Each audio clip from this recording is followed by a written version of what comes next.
नमस्कार दोस्तों, युक्ति आईएएस में आपका हार्दिक स्वागत है।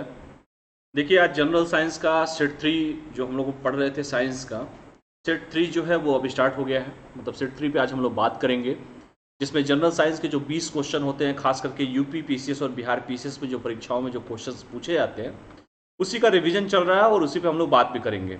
जितने भी क्वेश्चन हैं एनसीईआरटी बेस्ड, लुसेंट बेस्ड और जनरल साइंस स्टडी बेस्ड हैं। तो आगे बढ़ते हैं, समय को व्यर्थ नहीं किया जाएगा और युक्ति आईएएस के बारे में थोड़ा सा बता देता हूँ कि युक्ति आईएएस पे सारी परीक्षाओं के टेस्ट होते हैं। चाहे आप वनडे एग्जाम की तैयारी करते हो, चाहे वो आप स्टेट पीसीएस की तैयारी करते हो, चाहे यूपीएससी की तैयारी करते हो, सारा टेस्ट अवेलेबल है। दोनों माध्यम में, हिंदी में भी है और इंग्लिश में भी है। तो किसी में भी अगर पार्टिसिपेट करना चाहते हैं तो आप लोग पार्टिसिपेट कर सकते हैं, यूपीएससी स्टेट पीसीएस किसी में भी। यूपीएससी का प्रीलिम्स भी है, अगर किसी को पेपर देना हो तो आप लोग टेस्ट सीरीज ज्वाइन कर सकते हैं युक्ति आईएएस का। यूपी पीसीएस का भी टेस्ट सीरीज है, बिहार पीसीएस का भी टेस्ट सीरीज है, लूसेंट का भी टेस्ट सीरीज है। तो कोई भी टेस्ट सीरीज लेके आप अपने पेपर को दे सकते हैं और इससे सबसे बड़ा बेनिफिट ये होता है कि जो एरर्स होते हैं वो एरर्स पता चलता है और आप कितना तैयारी कर रहे हैं अपने आप को इवेल्युएट कर सकते हैं कि वाकई में तैयारी क्या हो रही है। तो चलिए सबसे पहले हम बात करते हैं जनरल स्टडी साइंस पे। जनरल साइंस पे हम बात करते हैं, सेट 3 है, 20 क्वेश्चन का सेट है और सभी लोग तैयार हो जाइए क्वेश्चन का आंसर देने के लिए। ठीक है, ये 500 प्लस इंपॉर्टेंट सीरीज का जो क्वेश्चन का चल रहा है, तो सबसे पहला जो क्वेश्चन है, तो 41 क्वेश्चन जो है उस पर हम लोग बात करेंगे। पहला क्वेश्चन है कि एक कटा हुआ हीरा क्यों चमकता है, ये क्वेश्चन है और कई बार परीक्षाओं में अमूमन ये पेपर में देखने को क्वेश्चन मिलता है। एक कटा हुआ हीरा क्यों चमकता है? कटा जो हीरा होता है वो चमकता भी है, क्रिस्टल क्लियर होता है। तो हीरा जब चमकता है, हीरा तो खैर हीरा है, तो एक कटा हुआ हीरा क्यों चमकता है, इसका क्या रीजन है कि वो चमकदार होता है? इसकी आणविक संरचना के कारण, बी है प्रकाश के शोषण के कारण, तीसरा है पूर्ण आंतरिक परावर्तन के कारण, डी है कुछ अन्य निहित गुण के कारण और ई है इनमें से कोई नहीं और एक से अधिक। तो ये कटा हुआ हीरा जो होता है वो चमकता है, उसका मेन रीजन होता है पूर्ण आंतरिक परावर्तन के कारण, और इसी आंतरिक परावर्तन के कारण जो हीरा होता है वो चमकदार होता भी है। तो इसका आंसर है जो 41 क्वेश्चन का, उसका आंसर है सी, क्योंकि हीरा का अपवर्तनांक जो होता है वो बहुत अधिक होता है, जिससे इसकी कटाई इस प्रकार होती है कि कोई प्रकाश किरण यदि इसके अंदर चली जाए तो बाहर निकलने से पहले उसका कई बार पूर्ण आंतरिक परावर्तन हो जाता है। ऐसा नहीं कि एक बार सब हो जाता है, क्योंकि अपवर्तनांक ज्यादा होता है, जिससे कारण इसकी कटाई जो होती है इस प्रकार की जाती है कि अगर कोई भी प्रकाश का किरण उसके अंदर जाता है तो एक बैग बाहर नहीं निकलता है, वो कई बार पूर्ण आंतरिक परावर्तन होना पड़ता है उसका। इसी कारण इस कई बार किरणों का पूर्ण आंतरिक परावर्तन होने से हीरा चमकने लगता है। हीरे का अपवर्तनांक की अगर बात की जाए, कि ये भी पेपर में बड़ा क्वेश्चन पूछता है, क्योंकि जो रेड से किया गया है, यहाँ पे बोल्ड किया गया है, इसको जरूर पढ़िएगा क्योंकि हर चीजें आप लोग को नहीं बताई जा सकती। एक्सप्लेनेशन युक्ति है इसका इसीलिए इंपॉर्टेंट है कि यहाँ पर आपको पूरा डिटेल मिल जाता है। अब चूंकि क्यों चमकता है, ये तो मैंने बताया कि पूर्ण आंतरिक परावर्तन के कारण चमकता है, क्योंकि एक बैग जो एंट्री होती है एक बैग बाहर नहीं हो पाती है, वो कुछ धीरे धीरे बाई पार्ट होता है, पूर्ण आंतरिक परावर्तन हो जाता है इसीलिए। और ये जो हीरे का अपवर्तनांक होता है वो 2.42 होता है, और इसका अभिप्राय है कि वायु में प्रकाश की चाल तथा हीरे में प्रकाश की चाल का जो अनुपात होता है 2.42 के समान होता है। तो याद रखिएगा, ये भी बड़ा इंपॉर्टेंट हो जाता है कि हीरे का अपवर्तनांक तो बेसिकली 2.42 होता है, और 2.42 का मतलब ये होता है कि इसका अभिप्राय यही है कि वायु में प्रकाश की चाल तथा हीरे में प्रकाश की चाल का अनुपात 2.42 के समान होता है। तो ये भी याद रखिएगा, अपवर्तनांक बहुत अधिक होता है, इसी कारण जो है परावर्तन जो है पूरा आंतरिक परावर्तन इसका हो जाता है।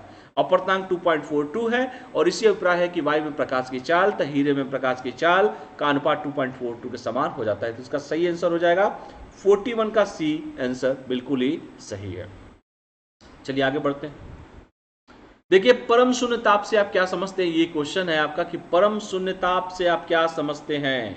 ये देखिए 0 डिग्री सेल्सियस, ये देखिए ऊपर जा रहा है, और ये देखिए ऊपर, ये देख रहे हैं ना आप लोग, धीरे धीरे देखिए ऊपर जा रहा है, रेड वाला ऊपर जा रहा है।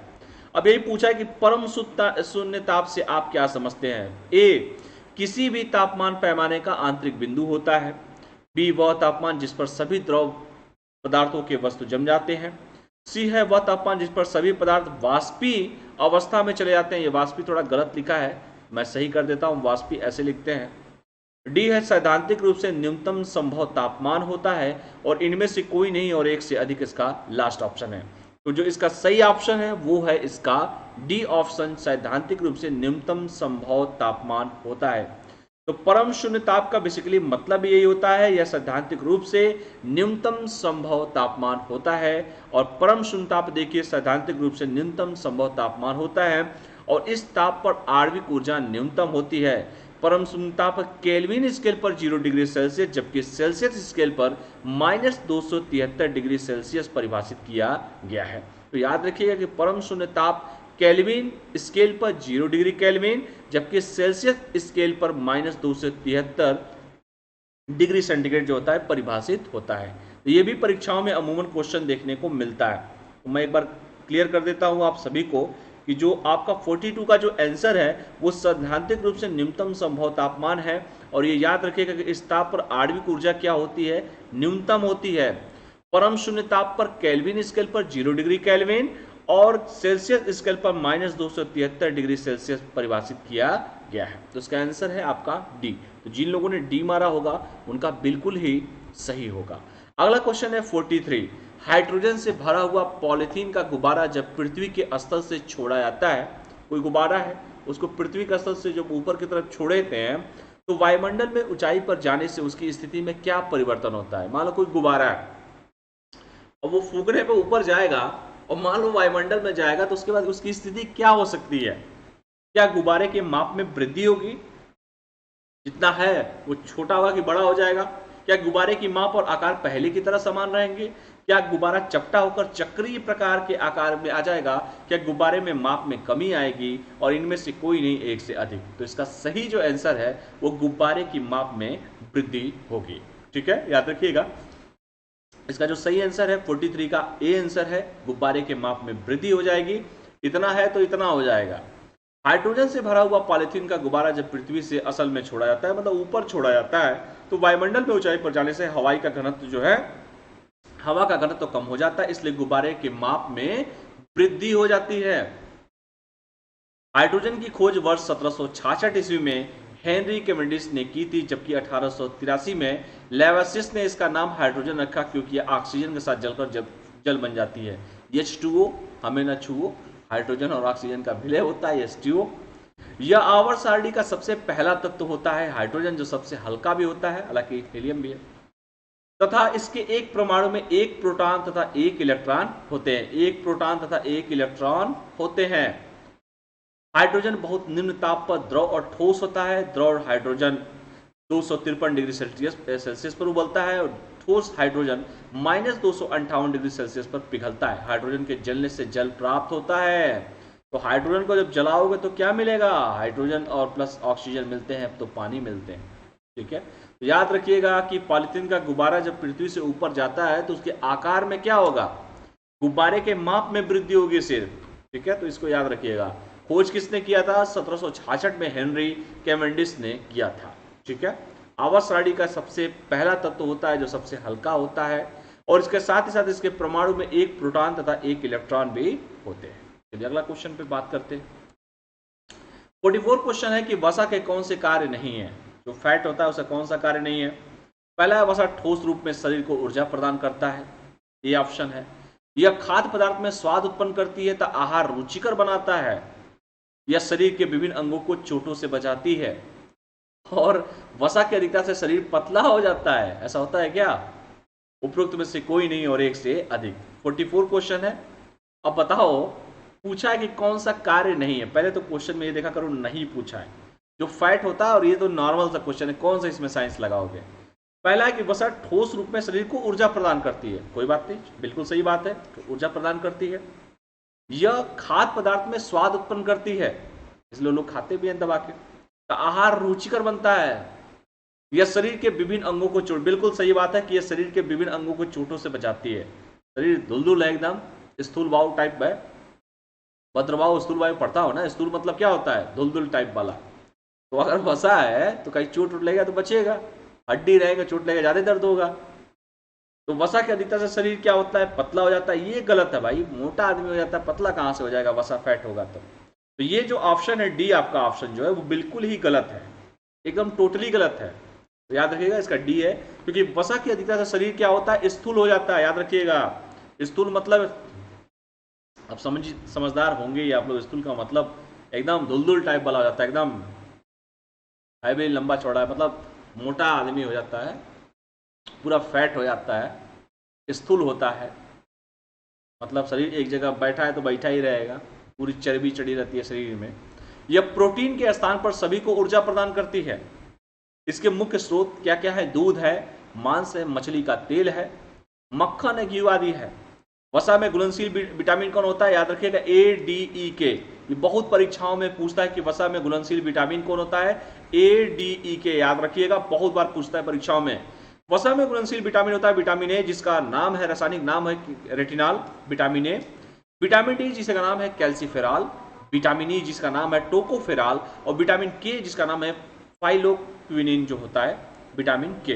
तो चारों का रासायनिक नाम याद रखिएगा, विटामिन ए जिसे रेटिनॉल कहते हैं, विटामिन डी जिसे कैल्सीफेरॉल कहते हैं, विटामिन ई टोकोफेरॉल कहते हैं, विटामिन के फाइलोक्विनिन कहते हैं। तो ये चारों नाम बिल्कुल ही याद रखिएगा। वसा की अधिकता अगर शरीर में हो जाती है तो शरीर क्या होता है? स्थूल हो जाता है एकदम, मतलब मत पूछिए आप लोग। तो इसका आंसर होगा डी। अगला क्वेश्चन हो जाएगा 45।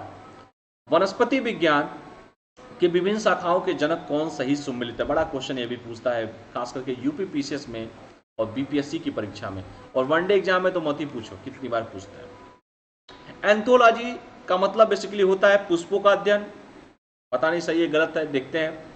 एनाटोमी का मतलब होता है जीवाणु का अध्ययन।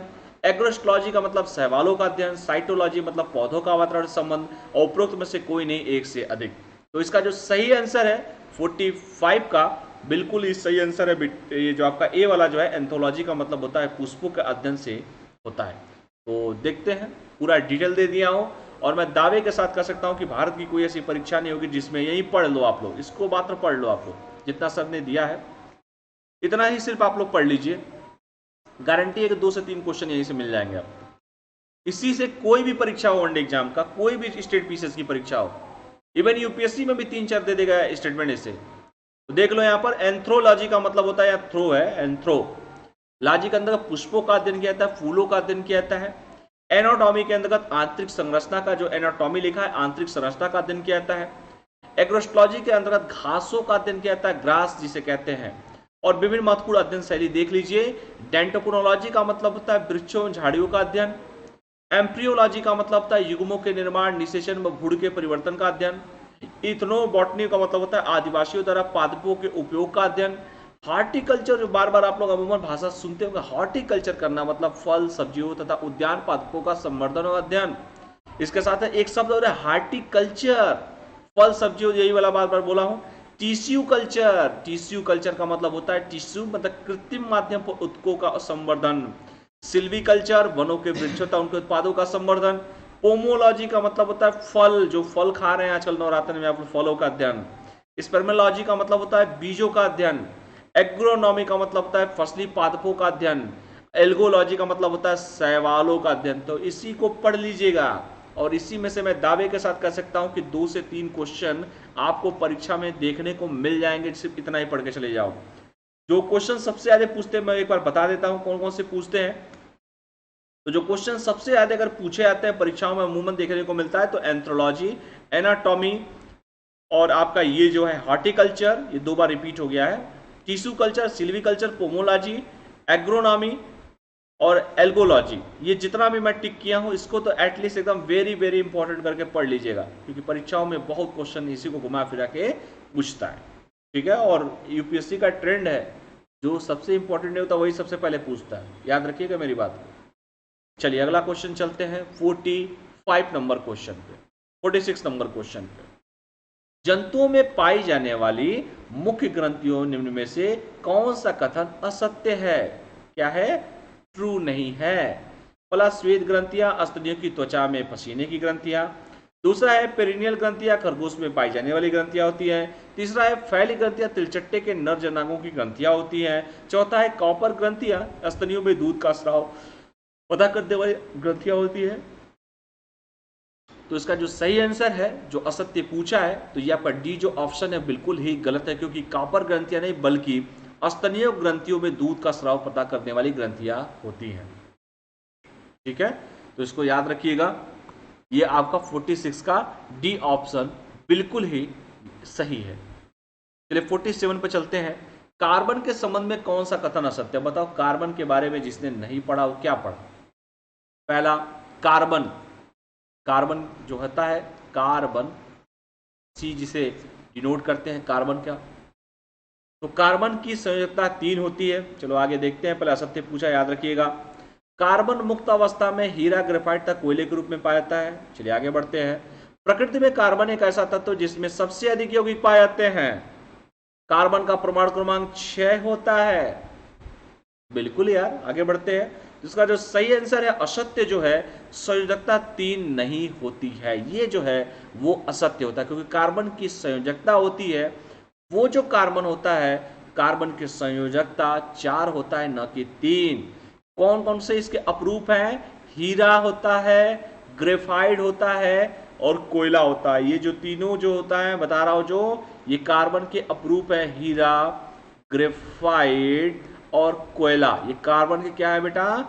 ये कार्बन के अपरूप है। कार्बन के सभी अपरूप समान तापमान पर ठोस होते हैं तथा वायु में जलकर कार्बन डाइऑक्साइड गैस निकालते हैं, CO2 रिलीज करते हैं। ये हाइड्रोजन, हीलियम और ऑक्सीजन के पश्चात विश्व में सबसे अधिक पाए जाने वाला तत्व विभिन्न रूपों में संसार के समस्त प्राणियों पौधों में उपस्थित होता है।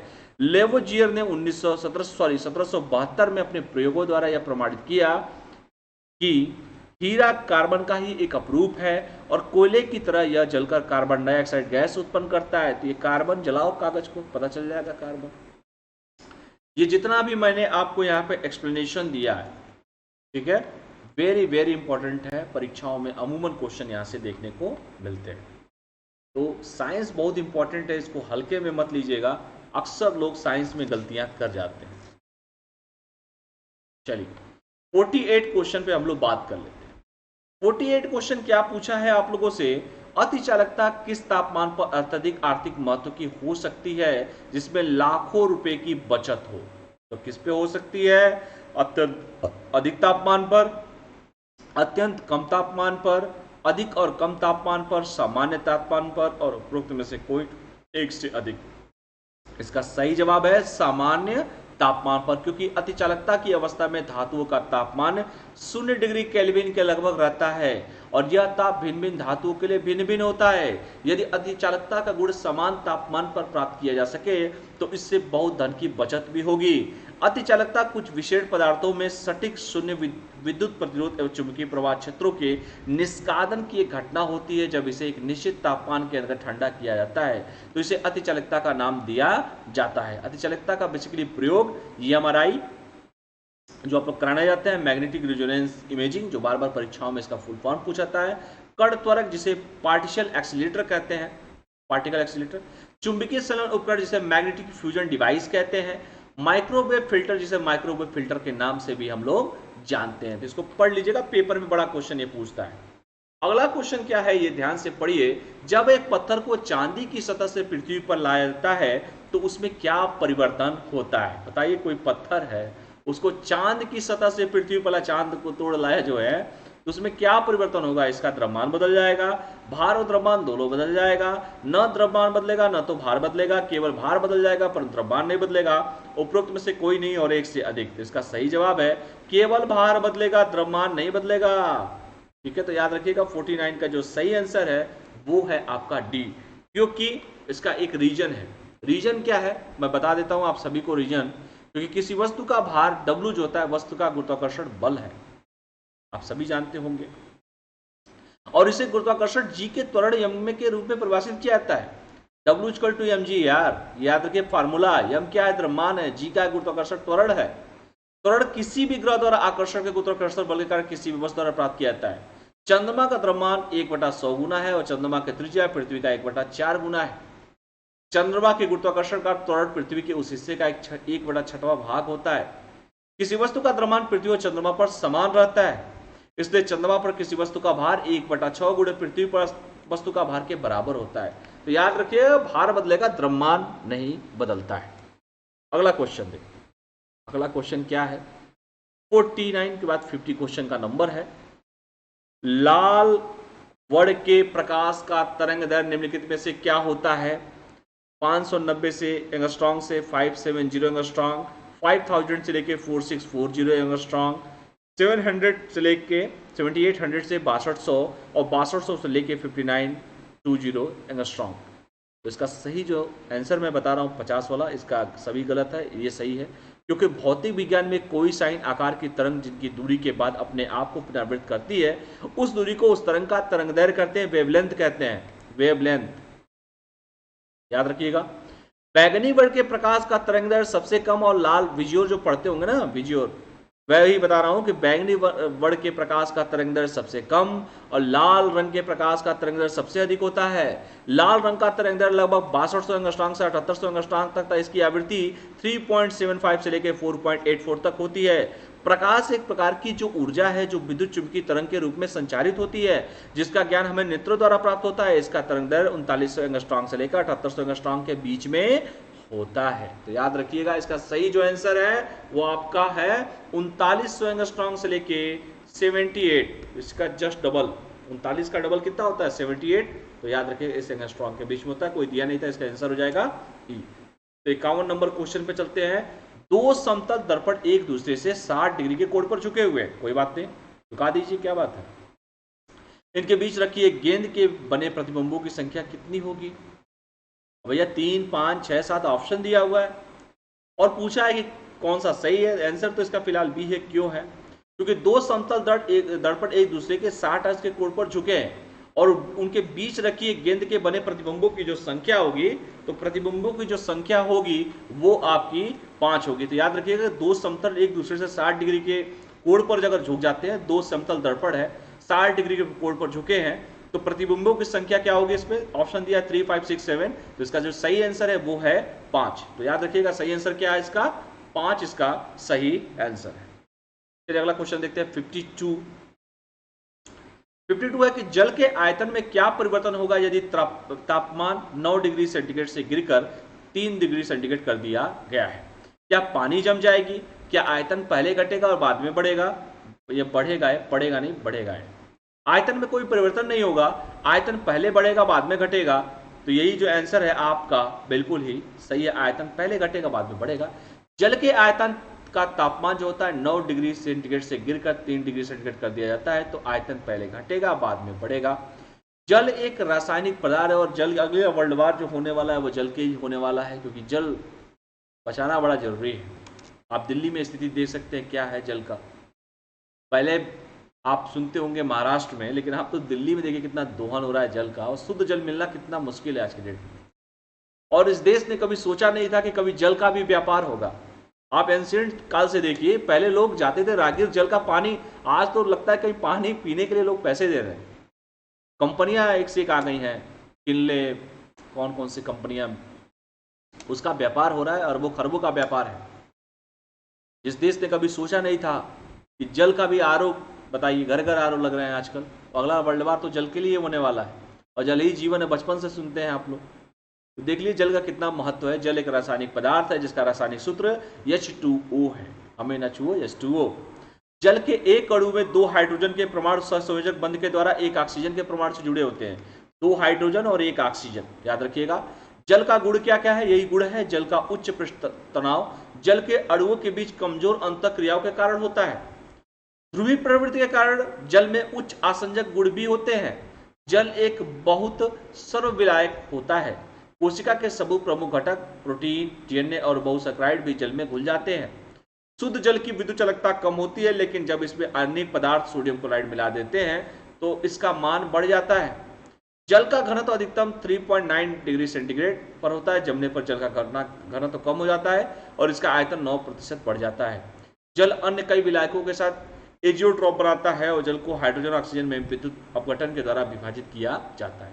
ये पूरा डिटेल आपको दे दिया जाता है, इसको पढ़ लीजिएगा, काफी इंपॉर्टेंट रहेगा, परीक्षा में क्वेश्चंस को पूछते हैं।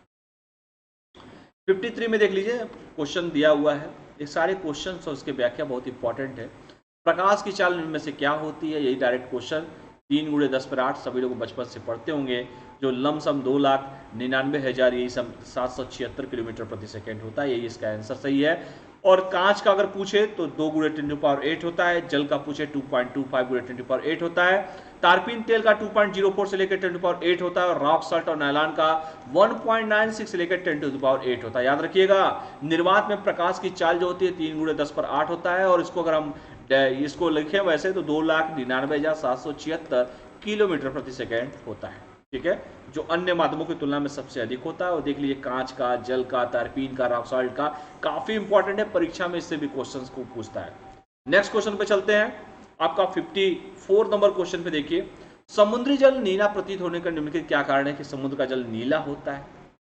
अब बताइए, क्या इसकी गहराई के कारण नीला होता है, क्या जल के नीले रंग के कारण होता है, जल की सतह के कारण होता है, कि आकाश के परावर्तन तथा जल के कोणों द्वारा प्रकाश के प्रकीर्णन के द्वारा होता है? बिल्कुल ये सही है, ऑप्शन डी। क्योंकि समुद्री जल नीला दिखाई देता है क्योंकि जब सूर्य से सफेद प्रकाश पानी के अणुओं पर गिरता है तो केवल नीली रोशनी प्रवर्तित और बिखरती है और हमारी आंखों तक पहुंचती है। अणु द्वारा प्रकाश का अवशोषित तरंग दैर्घ्य और गुण के आकार पर निर्भर करता है। एक अणु तरंग दैर्घ्य के प्रकाश को या तो वस्तु के आकार के क्रम के बराबर या उससे अधिक अवशोषित करता है, क्योंकि नीला, लाल, नारंगी और पीले रंग की तरंग दैर्घ्य अधिक होती है। अभी बताया मैंने, वे पानी के अणु द्वारा अवशोषित हो जाती है, जबकि नीले रंग की जो छोटी तरंग दैर्घ्य होती है वो बिखर जाती है, और इसीलिए हमको आकाश, जो समुद्र का जो जल होता है वो नीला दिखाई देता है। ये 54 का आंसर डी हो जाएगा।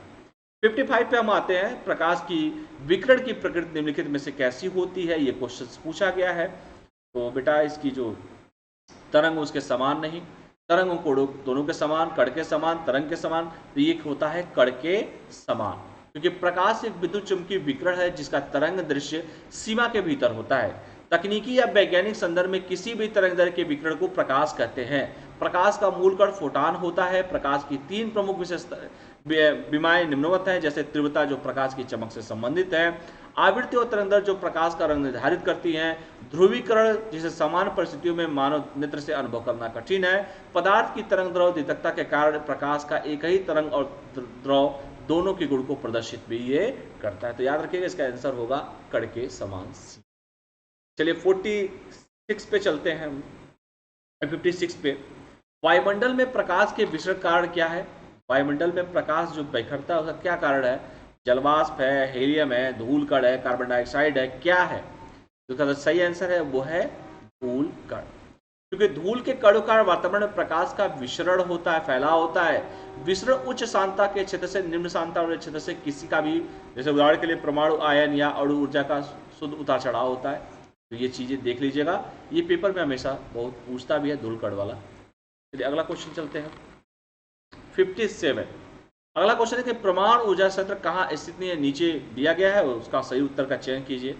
अब नरोरा कहाँ है ये सब पढ़ लीजिएगा। नरोरा उत्तर प्रदेश में है। कुडीकुलम कहाँ है, कलपक्कम कहाँ है? तो इसका जो सही आंसर है 57 का, वो आपका है, आपका जो सही उत्तरों का चयन कीजिए। इसमें पूछा कहाँ नहीं है, तो घाटशिला नाम कोई जगह ही नहीं है, तो कहाँ से मिलेगा? ये नहीं है। बाकी ये भी है, ये भी है। पूछा है कौन सा नहीं है, तो गलत, दूसरा नंबर गलत हो जाएगा, बी। परमाणु ऊर्जा क्षेत्र उपरोक्त में से एक से अधिक स्थान पर स्थित है। परमाणु ऊर्जा क्षेत्र संगत घाटशिला में उपस्थित नहीं है।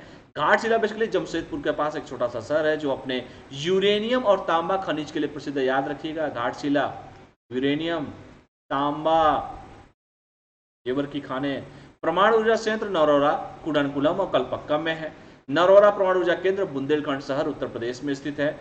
कुडानकुलम परमाणु ऊर्जा संयंत्र तमिलनाडु में स्थित है, जो भारत में परमाणु ऊर्जा केंद्र तारापुर में स्थापित किया गया था। घाटशिला में तांबा के कारखाना अवस्थित है। उत्तर प्रदेश के जिले में स्थित परमाणु विद्युत के अंतर्गत भारी जल रिएक्टर की 220 से 270 मेगावाट क्षमता वाली 2 इकाइयां कार्यरत इस समय है। याद रखिएगा। अगला 58 समतल दर्पण द्वारा बना प्रतिबिंब पर विचार करें। बड़ा क्वेश्चन ये पूछता है, बहुत इंपॉर्टेंट भी है। कौन सा है बेटा? प्रतिबिंब सीधा होती है, समतल दर्पण के उतना ही पीछे होता है जितना वस्तु समतल दर्पण के समान होती है। दर्पण से प्रतिबिंब की दूरी और वस्तु की दूरी समान होती है। और कौन सा कथन सत्य है, यही पूछा भी है। तो इसका सही आंसर है, एक ही नहीं गलत, बहुत सारे इसमें सत्य हैं। उपरोक्त में से कोई नहीं, एक से अधिक इसका ऑप्शन है, क्योंकि समतल दर्पण द्वारा बना प्रतिबिंब निम्नलिखित विशेषता होती है, क्योंकि समतल दर्पण के उतने ही पीछे बनता है जितना वस्तु समतल दर्पण के सामने होता है। दूसरा, समतल दर्पण द्वारा बना प्रतिबिंब सीधा और आभासी होता है। दर्पण से प्रतिबिंब की दूरी, वस्तु की दूरी समान होती है, ये भी सही है। अगला क्वेश्चन देखते हैं, निम्नलिखित में से किस पिंड का भार क्या होता है? क्या पिंड का भार सदिश होता है, अदिश होता है, सभी जगह समान होती है, स्थान के अनुसार बदलता है, उपरोक्त में से कोई नहीं, एक से अधिक? तो इसका जो सही आंसर है उपरोक्त में से कोई नहीं, एक से अधिक 59। किसी पिंड का भार संबंधित उपयुक्त में से एक से अधिक विकल्प सही है, क्योंकि ए और सी सही है। क्यों? क्योंकि भार एक सदिश राशि है भाई, क्योंकि परमाणु के साथ साथ दिशा भी होती है। और किसी पिंड का भार, पिंड का द्रव्यमान और पिंड का गुरुत्वीय त्वरण W=mg होता है, बल द्रव्यमान गुणित त्वरण होता है, और भार द्रव्यमान गुरुत्वीय त्वरण होता है। तो याद रखिएगा उपरोक्त में से कोई नहीं, एक से अधिक। लास्ट क्वेश्चन है, आयोडीकृत लवण में निम्नलिखित में से क्या रहता है? तो आयोडीकृत लवण में बेसिकली दो magnesium oxide, calcium oxide, potassium oxide, मुक्त आयोडीन, और ये आपका जो उपरोक्त में से कोई नहीं, एक से अधिक। तो ये आपका सही आंसर है, पोटेशियम ऑक्साइड होता है। 60 क्वेश्चन, आयोडीकृत लवण में पोटेशियम ऑक्साइड रहता है। और सबसे बड़ी बात तो यह है कि आयोडीन समुद्री तटीय क्षेत्र में अधिक मात्रा में पाया जाता है, पहाड़ी पर्वतीय क्षेत्रों में आयोडीन की कमी पाई जाती है, सभी लोग जानते हैं। घेंगा रोग समुद्री तटीय क्षेत्र में प्राय नहीं मिलता है। आयोडीन युक्त नमक के सेवन के कारण घेंगा रोग की संख्या में भारी कमी आई है। आयोडीकृत नमक के 4 कार्बनिक यौगिक potassium iodide, iodate, sodium iodide का आयोडीन स्रोतों के रूप में प्रयोग होता है। आयोडीन की कमी से घेंगा रोग होता है, इससे गले की थायराइड ग्रंथि मोटी हो जाती है। तो आप लोग बचपन में सुनते हो कि मैंने देश का नमक खाया, टाटा नमक, ठीक है, और न्यूज भी आता था पहले, प्रचार भी आता था, एक सेना नमक, उसका जो आयोडीन जो नमक होता है उसका यूज ना करें, ठीक है। तो आज के लिए हम इतना ही करते हैं, कल फिर आप लोगों से मुलाकात होगी। साइंस के क्वेश्चन पे 20 क्वेश्चन का सेट जो होगा 61 से लेकर 80 तक चलेगा। तो वीडियो को देखिएगा, और जो एक्सप्लेनेशन देता है बड़ा इंपॉर्टेंट है, एक्सप्लेनेशन पे पूरा फोकस कीजिए, क्योंकि बहुत सी चीज़ें नहीं आपको, मतलब प्रेजेंटेशन सारा दे दिया जाता है। कोई भी क्वेश्चन, जैसे मान लीजिए यही क्वेश्चन अगर पूछ दे आपसे, आपने पढ़ के चले गया लंबा चौड़ा और पूछा कि आयोडीकृत लवण में कौन सा रहता है, तो पोटेशियम ऑक्साइड रहता है। समुद्र तटीय क्षेत्र में अधिक मात्रा में पाया भी जाता है, भाई जहाँ समुद्र है वहीं तो पाया जाएगा। अब उत्तर प्रदेश में कहाँ नमक पाओगे? पहाड़ी पर्वतीय क्षेत्रों में आयोडीन की कमी पड़ती है, कहाँ वहाँ पाओगे? समुद्र है कि पाओगे? घेंगा रोग और दांडी मार्च, नमक सत्याग्रह, नाम भी ऐसा चूज किया गया था, सोचिए उस समय। आयोडीन युक्त नमक के सेवन का घेंगा रोगी की संख्या में भारी कमी आई है।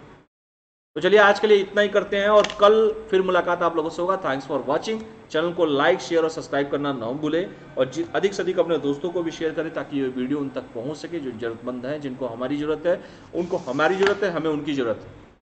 चैनल को लाइक, शेयर और सब्सक्राइब कीजिए, और कल फिर मुलाकात होगा।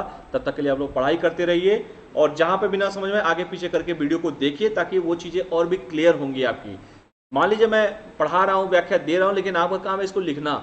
इसको लिखिए अपनी भाषा में कि आयोडीकृत लवण निम्नलिखित में से क्या रहता है, तो भैया पोटेशियम ऑक्साइड रहता है, उसकी कमी से घेंगा रोग, ये सब जो भी चीज़ें हैं, आयोडीकृत नमक अगर यूज करते हैं तो घेंगा रोग संबंधी समस्या से निजात पाएंगे। ये सब चीज़ें आप पढ़िए, कहाँ पाया जाता है, कहाँ नहीं पाया जाता है। तो चलिए आज के लिए इतना ही करते हैं, कल फिर मुलाकात करते हैं। तब तक के लिए पढ़ाई कीजिए, स्वस्थ रहिए, मस्त रहिए, पढ़ते रहिए। बहुत बहुत धन्यवाद। Thank you all of you. जय हिंद।